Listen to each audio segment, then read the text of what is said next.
Mutual Broadcasting System presents The Mysterious Traveler.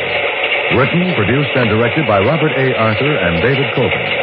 And starring two of radio's foremost personalities, Lyle Sudrow and Robert Darnley, in Behind the Locked Door.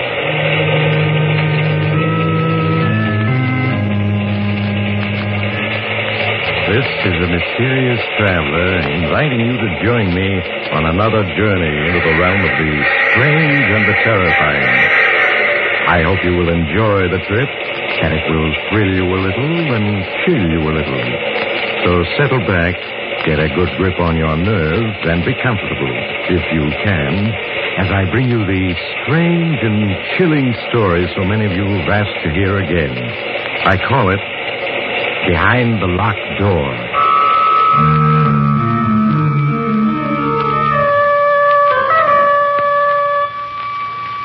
Our story begins in the beautiful mountain region of Lake Mead, Arizona. A convertible car is speeding along a deserted road which winds through the mountains. The car slows down, turns into a dirt road. A few minutes later, it comes to a stop before a small mountain lodge. Kathy Evans, an attractive girl in her early 20s, gets out of the car, runs up the steps of the lodge to the front door. She knocks impatiently, looking about anxiously.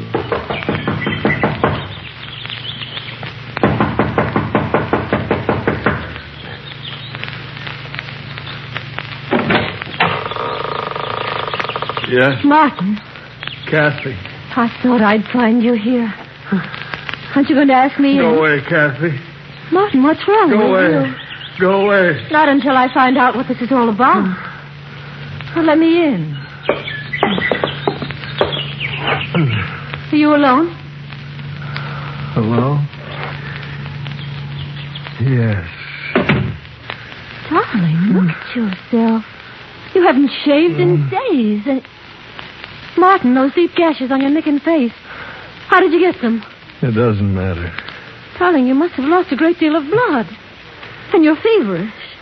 Yes, I know. Is it true about Professor Stevens? Yes. Why did you leave town so suddenly last night? The authorities are looking for you. What?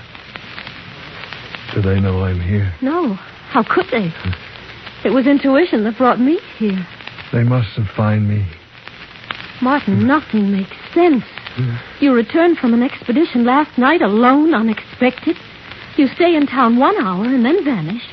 Not even phoning me. It's best that way, believe me, Kathy. You've got to tell me everything that's happened. I can't, Kathy, I can't. I'm your fiancé. I've got a right to know. Kathy, go away, please. I won't go away until you tell me what's happened. If I do, then will you go? Yes. I don't know where to begin. I suppose if you can say it had a beginning, it was that day a little over 2 weeks ago in Professor Stevens' office.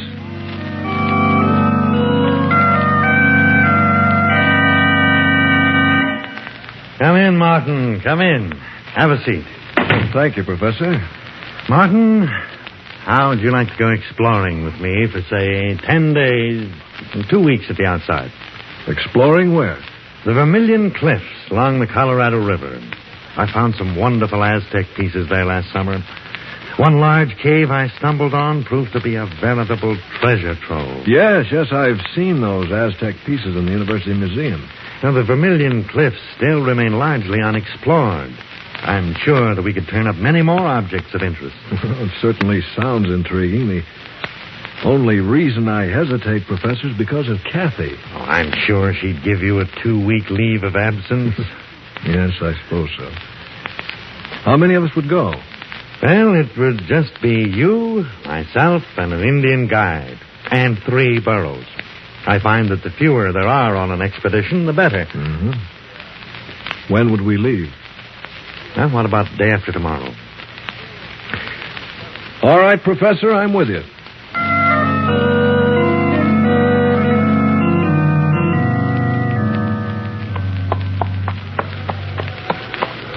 So these are the Vermilion Cliffs, Professor. Yes. An awe-inspiring sight, aren't they? They're as breathtaking as the Grand Canyon itself. I had no idea they towered so high. Yes, they make you realize just how insignificant man really is. Yeah. Now, this region is so desolate, Martin, that it's all but unexplored. That's why I'm drawn to it time and time again. Yes, I can understand that. It represents the challenge of the unknown. Careful, Martin. You'll get the exploring bug. Oh, I've already been bitten, Professor. Well, if you're going to be an explorer and an archaeologist, I'll have to start teaching you the fundamentals of the profession. Sam, it seems like a good spot. We'll camp here for the night.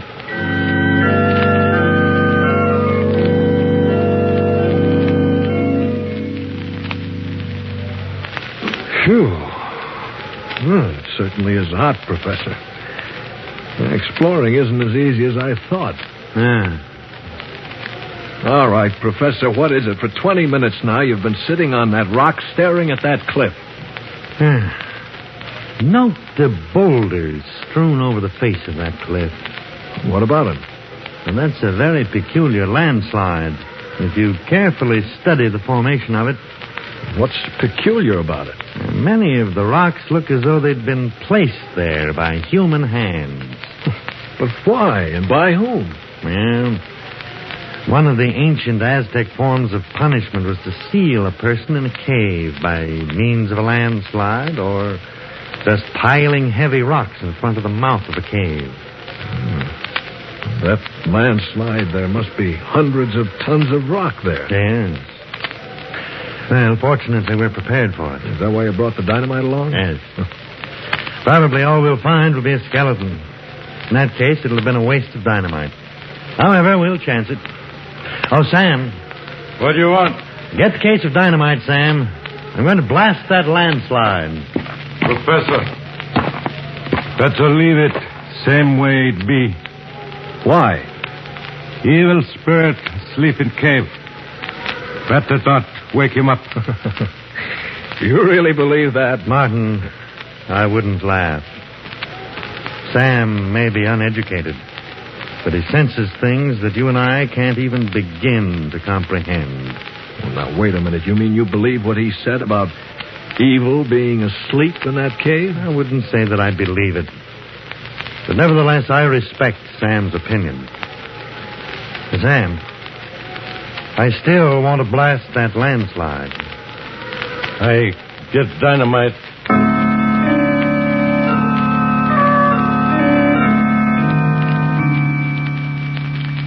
Keep your head down, Martin. When I set that dynamite off, there are going to be a great many rocks flying around. Don't worry, Professor. I've got cover. Sam, you ready? Yes, Professor.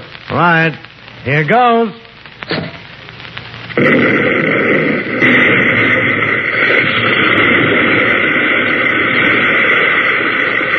Keep your heads down.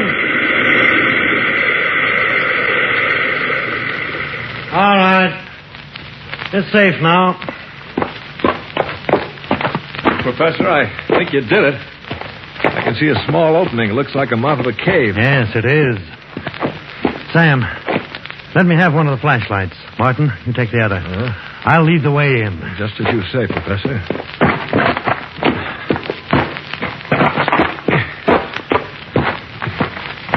The air doesn't seem too bad in here. Yes, it's all right. Yeah, what's that noise? Just rats scurrying around. Oh. Certainly a huge cavern. Look at that ceiling. Must be 200 feet high. Look at the bats up there. Yes, huge ones. I have a feeling that this cavern and others extend for miles underground. Yeah, Professor, look. Skeleton. Yes.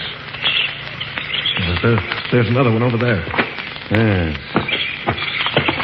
Let's see what else there is. Wagon train. What? Good Lord. Sam's right. It's a wagon train. A wagon train? Yes. But there are at least 30 or 40 wagons in this cavern. Look. Skeletons of horses. Here's a skeleton with an arrow beside it. Let me see it. Oh. Appears to be a Navajo arrow. What do you think, Sam? Navajo. Professor, this wagon train, what's it all mean? Well, many years ago, this wagon train was attacked by Indians. Wagon train retreated into this cavern, hoping to save themselves that way. And then the Indians caused the landslide, sealing them in. Yeah. Poor devils. Look. Notice that old gun lying there. Yeah. The flintlock. Seems to suggest that this wagon train must be at least 100 years old. Probably headed for the California gold rush of 1848. Yeah. Well, we'll come back tomorrow, search this wagon train thoroughly. I'm sure we'll find many things of great interest. The next morning, after an early breakfast, Sam and I followed Professor Stevens back into the cabin. We spent the morning investigating the trunks and boxes we found on the wagons, and among the moldy clothing and 101 household articles, we found faded letters and newspapers which showed the wagon train had crossed the Mississippi in the summer of 1849, headed west for California and gold. We finished rummaging among the effects of the wagons, and the professor suggested we explore the cavern. We followed him from one cavern to another, each varying in size. Now and then the professor would stop to mark our trail, for the caverns were honeycombed with countless passageways. How far do you think we've come, Professor? I should say we're about a mile from the wagon train. We'll go back a few more minutes. We go back now. This place is evil. Now, Sam, if there are ghosts here, they're only the ghosts of the people in the wagon train. They wouldn't harm us. I tell you, evil. Feel it all around. We'll go back. We'll go just a little further and turn back. Professor, wait a minute. What is it, Martin? I think I hear running water. Yes, you're right. Come along. We seem to be getting closer. Yes. Evil all around us. Can't be much further. Well, there it is. Yeah. It's a small river. Look how swiftly it's flowing. This probably flows for miles underground and it empties into the Colorado River. Say, Professor, here along the bank, there's a tremendous pile of fish bones. Yes, so there is. Look. There are even more on the other side of the river. What do these huge piles of fish bones mean? It's very strange.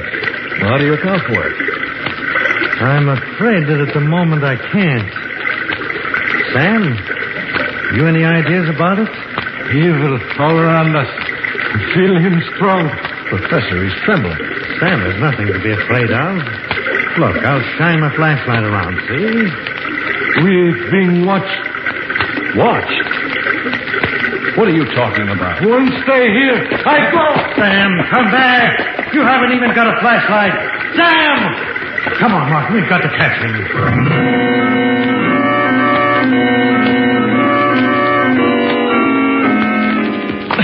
Sam! Wait for us. I can still hear his footsteps. We've got to catch him. He can do himself a serious injury running in the dark like that. Sam! Wait for us! Professor, it's Sam screaming. This way. The fool's probably broken his leg. No, it sounds more like a fight. Fight? Who could he possibly be fighting with? I don't know. He stopped. Sam, where are you? Keep shining the flashlight around. Can't be much further. Sam! There he is. Yes. He's just sitting against that boulder. His head down. Sam, give me a hand with him. Good Lord. His face. Neck. Yes. Who could have done this to him? I don't know. But there must be an explanation. There has to be. Martin, I have a theory. But so incredible that I can't bring myself to voice it. Tell me. What, do you think I'm insane? Tell me. What if the people of the wagon train, or rather their descendants, are alive here in these huge caverns? Oh, that's impossible. Why? Picture what happened the day the 150 people or so were sealed into this mountain with the Indians. What would have been the first thing they'd have done? Try to dig their way out. Exactly. They start digging and find there are 100-ton boulders blocking the entrance, and they have no dynamite. They're forced to give up. Yes? They spend days looking for another way out, fail to find one. The day comes when all their food is gone. Starvation sets in. All right. Then that would mean they would all die. Not necessarily. The strongest of them stumble along in the darkness and find the underground river. They catch an abundance of fish and are able to survive. The huge fish bone piles along the river. Right. The river was an everlasting supply of food. They continue to live by the river in the dark. Some probably went insane, died. Others adjusted themselves to their new environment. Professor, you think those handful of survivors had descendants who are alive today inside this mountain? Yes, Martin. And it was one of them who clawed Sam to death. What can those descendants be like? Being born and living in darkness. I can only guess. I should imagine they'd be blind or near to it. But their other senses would be remarkably developed. Their physical appearance. I don't know. It's felt like a nightmare. A nightmare you can't awaken from. What's to prevent them from attacking us? And our flashlights, for one thing. I'm sure light frightens them, just as fire frightens animals. Fortunately, I have a revolver. Well, we better move on. Wait a minute. What about Sam? There's nothing we can do for him now. Come along, Martin. We must find the trail I marked so that we can get out of here.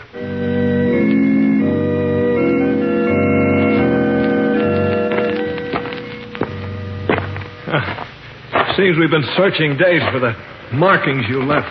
Yes. Actually, it's been 10 hours. Listen. What? The river. Yes. Yeah. Come along.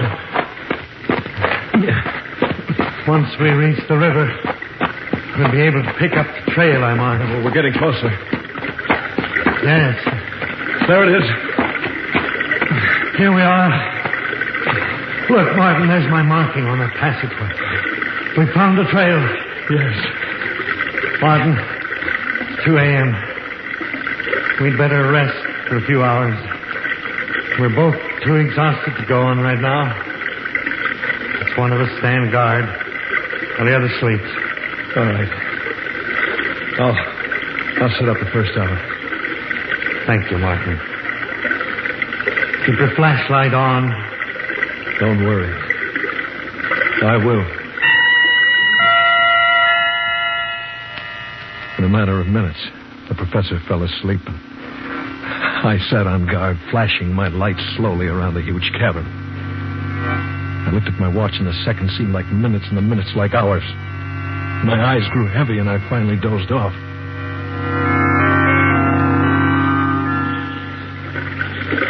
Suddenly, I awakened in the darkness to hear the professor screaming. Martin! Help me!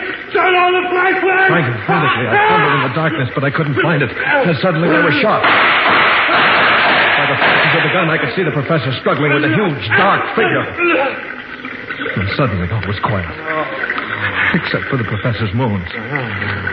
As I crawled toward him, in the darkness, my hand struck the flashlight. I turned it on, and there was the professor. Martin, I think I'm wounded. You're bleeding badly. Let me stanch your wounds. Too late. Leave at once. At once. But what about you? Professor? Professor! I felt his heart, but there was no beat. I staggered to my feet, shined my flashlight around until I found the professor's markings.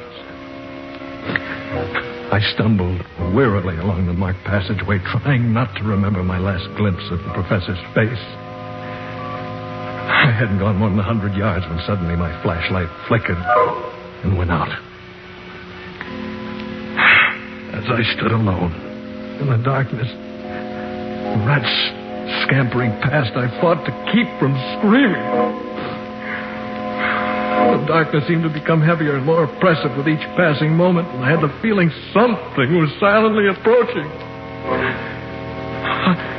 I backed up against the passage wall and waited, my eyes straining in the darkness, and then suddenly I was leaped upon by a wild fury. I threw my arms up as razor-like claws raked my face and neck. Again and again, the darkness savage was knocked aside, and I could feel the blood streaming down my face and neck. And then suddenly the deathly clawing ceased as my attacker turned to ward off something in the dark. As I sank to my knees, I was dimly aware of a fierce fight taking place, and then consciousness left me.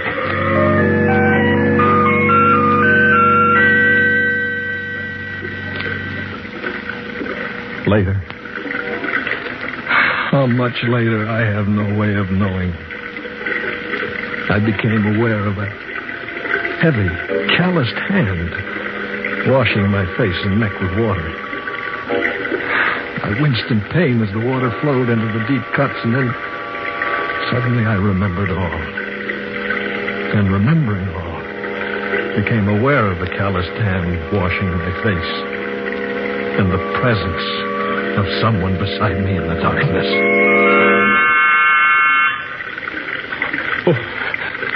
Who are you? For a moment, the hand hesitated, then resumed washing my neck. Well, can't you speak? Say something. A noise came from its throat that was more that of an animal than a human being.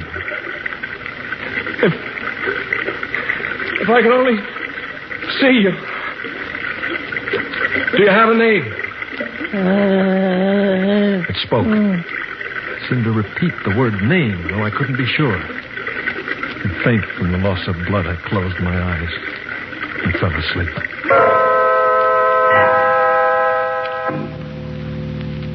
When I awoke, my face and neck felt stiff and painful. It seemed to sense I was awake, for as I opened my eyes and stared into the darkness, it came to my side. Oh. Can't you understand anything at all? Don't my words make any sense to you? Why did you save my life? My hand brushed against its hand, and I could feel the sharp, claw-like fingers on it. I reached out in the darkness. As I touched its face, it bit my hand. I tried to get to my feet, but it placed a strong hand on my shoulder and held me down. At that moment, I realized that not only was it my savior, but my jailer as well. I lost all track of time. Now and then, it would leave me, and I would cautiously get to my feet to steal off, but no sooner had I taken more than a few steps than it would be there at my side, forcing me to return to the bank of the river. I spent my every waking moment trying to think of a way to escape. And then, when my despair was greatest, an idea came to me. The professor had said that the underground river I lay beside emptied into the Colorado River. Though the odds were 100 to 1 against my surviving, I knew it was the only possible way of escape. Slowly, I crawled a few remaining feet to the edge of the river and, leaning over, started to wash my face. I could sense that it was watching me. I leaned forward a few inches more and fell into the river. As I came up for air in the swift-flowing water, I heard a splash beside me. A moment later, I felt its arms around me. The current swept us along with breathtaking speed, and as we clung to each other, I discovered that it couldn't swim. For what seemed hours, the river swept us along in the darkness, and I felt myself losing consciousness as I attempted to keep the two of us above water.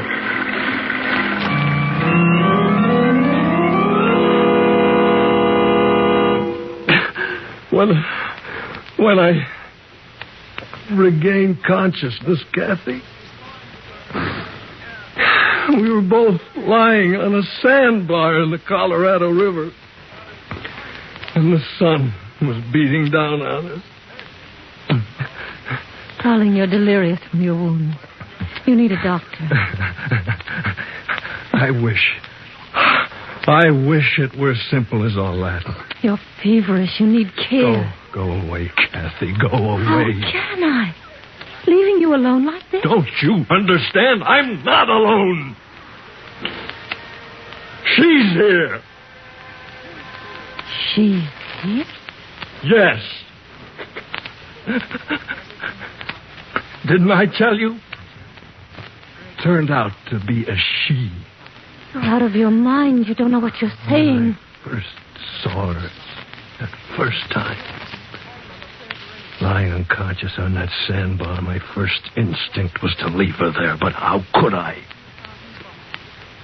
She had saved my life in the cavern and then jumped into the river when she thought I was drowning, even though she couldn't swim herself. Martin, I want you to get a grip on yourself. Just as I was dependent on her in the dark, she's dependent on me in the light. She's blind. She can't speak, yet she... Stop talking like that. You can't believe it's true, can you, Captain? Neither could I at first. What are you staring at? Huh? Is there anyone in that bedroom? Well, I'll soon find out. Why is the door locked? She's in there. Martin, you're sick. You don't know what you're saying. I'll prove to you there's no one in that room. It's just your imagination. Give me the key to the door. Kathy, go Give away. it to me. Thank you. Perhaps when you see the room is empty, you'll be willing to return to town for medical treatment. There. I told you.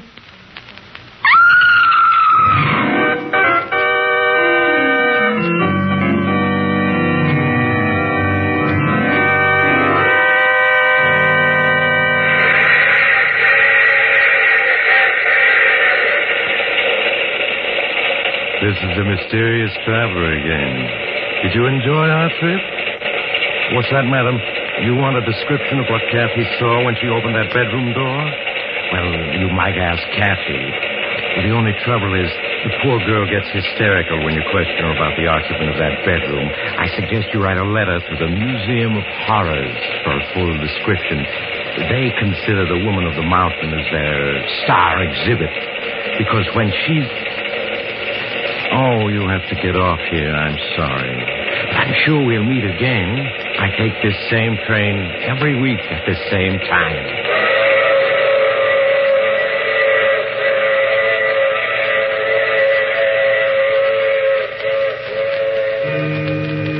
You have just heard The Mysterious Traveler. You may now enjoy other exciting adventures of The Mysterious Traveler in the current issue of The Mysterious Traveler magazine.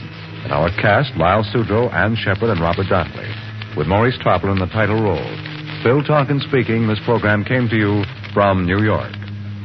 Mutual's ace commentator Cecil Brown, currently on a 3-month fact-finding tour of the world, heads for the Orient on the last lap of his history-making trip. In these last weeks, Mr. Brown will bring you on-the-scene reports from such tinderbox areas as India, Hong Kong, Hawaii, Japan, and Honolulu. You won't want to miss any of the eyewitness accounts by this able commentator of the latest happenings in these headline-making spots of the world. Be sure to listen to the news reports of Cecil Brown over most of these stations. This is the Mutual Broadcasting System.